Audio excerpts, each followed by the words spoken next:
भाद्रपद महिन्याच्या शुद्ध पक्षातील तृतीयेला हरतालिकेचे पूजन करण्याची प्राचीन परंपरा असून हरतालिका तृतीयेला भगवान शिव आणि माता पार्वतीची पूजा करण्याची परंपरा आहे। यंदा हरतालिका तृतीया कधी आहे जाणून घ्या। भाद्रपद महिन्याच्या शुद्ध पक्षातील तृतीयेला हरतालिकेचे व्रत केले जाते। विवाहित महिला आपल्या पतीच्या दीर्घायुष्यासाठी हे व्रत करतात, तर अविवाहित मुली इच्छित वर मिळविण्यासाठी हे व्रत करतात। पौराणिक कथेनुसार माता पार्वतीने हे व्रत भगवान शिवाला पती म्हणून प्राप्त करण्यासाठी केले होते। देवी पार्वतीची कठोर तपश्चर्या पाहून भगवान शिव तिच्या समोर प्रकट झाले आणि तिला पत्नी म्हणून स्वीकारले। तेव्हापासून अविवाहित स्त्रिया इच्छित पती मिळविण्यासाठी हे व्रत करतात, तर विवाहित स्त्रिया अखंड सौभाग्यासाठी हे व्रत करतात। विवाहित महिला 6 सप्टेंबर रोजी म्हणजे शुक्रवारी हरतालिका तृतीयेचे व्रत पाळतील। पतीच्या दीर्घायुष्यासाठी प्रार्थना करण्यासाठी हे व्रत पाळले जाते। हरतालिकेचे व्रत 6 सप्टेंबर रोजी पाळण्यात येईल। भाद्रपद महिन्यातील शुक्ल पक्षातील तृतीया तिथी 5 सप्टेंबर रोजी दुपारी 12:21 सुरू होईल आणि 6 सप्टेंबर रोजी दुपारी 3 वाजता समाप्त होईल। यावेळी हरतालिका व्रत शुक्रवारी असल्याने या दिवसाचे महत्त्व अधिकच वाढले आहे। या दिवशी भगवान शिव आणि माता पार्वतीची पूजा करण्याची परंपरा आहे। भगवान शिवाची पूजा केली जाते म्हणून प्रदोष काळात हरतालिका व्रत शुभ मानले जाते, त्यामुळे सूर्यास्ताच्या वेळीही पूजा केली जाते। या दिवशी मातीचे गौरी शंकर किंवा शिवलिंग बनवले जाते किंवा वाळूपासूनही शंकराचे शिवलिंग बनवले जाते। सकाळी पूजा करणाऱ्यांनी शुभ मुहूर्ताची काळजी घ्यावी।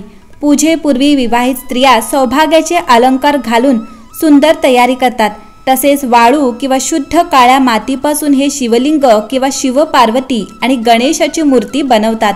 पूजेचे ठिकाण छान सजवतात। केळीच्या पानांपासून मंडप बनवले जाते। गौरी शंकराची मूर्ती किंवा शिवलिंग हे पूजा स्थानावर चौरंगावर लाल वस्त्र पसरवून स्थापन केले जाते। त्यावर गंगाजल आणि पंचामृताने अभिषेक केला जातो। भगवान गणेशही त्याच्यासोबत असतो आणि त्यांना दुर्वा आणि पवित्र धागा अर्पण केला जातो। चंदन, अक्षत, धोत्रा, रुईची फुले, भस्म, गुलाल, अबीर तसेच 16 प्रकारची पाने भगवान शंकराला अर्पण केली जातात। या दिवशी बेलपत्र वाहण्याचे खास महत्त्व आहे। पार्वतीला वस्त्र आणि सौभाग्याचे साहित्य अर्पण करतात। शिवाय रात्री जागरण करून आरती करावी। दुसऱ्या दिवशी सकाळी शेवटच्या प्रहारी पूजेनंतर देवी पार्वतीला अर्पण केलेले कुंकू कपाळावर लावले जाते। मातीच्या शिवलिंगाचे विसर्जन करतात आणि सर्व साहित्य ब्राह्मणाला दान करतात। पती प्रती आपली सद्भावना आणि प्रेम व्यक्त करण्यासाठी तसेच इच्छित पती मिळावा यासाठी हरतालिकेच्या व्रताचे पालन करण्यात येते। इच्छित वर मिळावा म्हणून विवाह इच्छुक मुलीही हरतालिकेचे व्रत करतात। व्रतात 8 प्रहर उपवास केल्यानंतर अन्न सेवन करण्यात येते। व्रतापासून मिळणाऱ्या फळाचे वर्णन अभेद व्याकरा स्त्रीना पुत्र पौत्र प्रवर्धिनी असे करण्यात आले आहे। अर्थात जीवनात सुख लाभण्यासाठी व्रताचे विधीपूर्वक पालन करण्यास सांगण्यात आले आहे। भविष्योत्तर पुराणानुसार हरतालिका व्रताच्या दिवशी भाद्रपद महिन्यातील शुक्ल पक्षाच्या तृतीयेस हस्तगौरी, हरिकाली व कोटेश्वरी व्रताचेही पालन करण्यात येते। यामध्ये आदिशक्ती माया पार्वतीचे गौरीच्या रूपात पूजन करण्यात येते। भाद्रपद शुक्ल पक्ष तृतीयेच्या दिवशीच हस्तगौरी व्रताचे अनुष्ठान होते। महाभारत काळातही हे व्रत पाळण्यात येत असल्याचे संदर्भ आढळतात। भगवान श्रीकृष्णाने राज्यप्राप्तीसाठी धनधान्याच्या समृद्धीसाठी कुंतीस या व्रताचे पालन करण्यास सांगितले होते। यामध्ये 13 वर्षापर्यंत शिव पार्वती व श्री गणेशाचे ध्यान करण्यात येते। 14व्या वर्षी व्रताचे उद्यापन करण्यात येते। आता ऐका हरतालिके व्रताची एक प्रचलित कहाणी। एके दिवशी शंकर पार्वती कैलास पर्वतावर बसले होती। पार्वतीने शंकराला विचारलं, महाराज, सर्व व्रतात चांगलं व्रत कोणतं?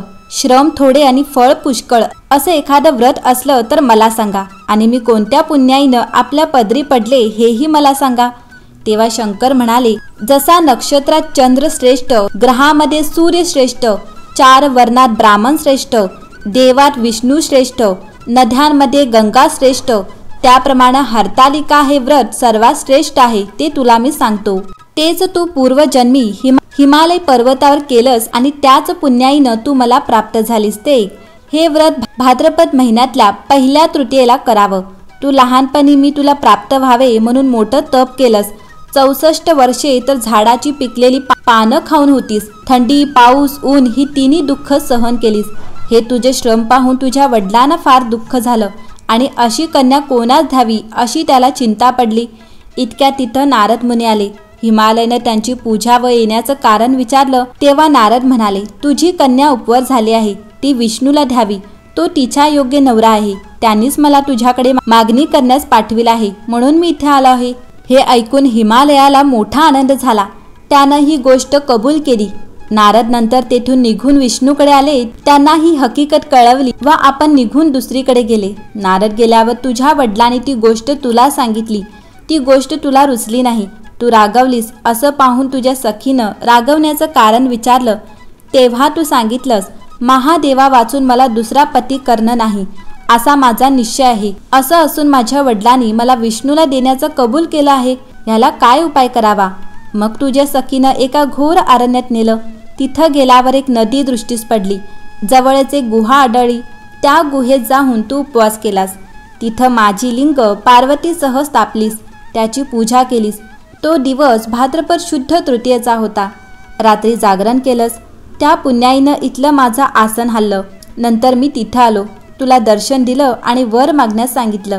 तेव्हा तू म्हणालीस, तुम्ही माझे पती व्हावे, याशिवाय दुसरी इच्छा नाही. नंतर ती गोष्ट मी मान्य केली व गुप्त झालो. दुसऱ्या दिवशी ती व्रतपूजा तू विसर्जन केलीस. मैत्रिणीसह त्याचं पारण केलंस.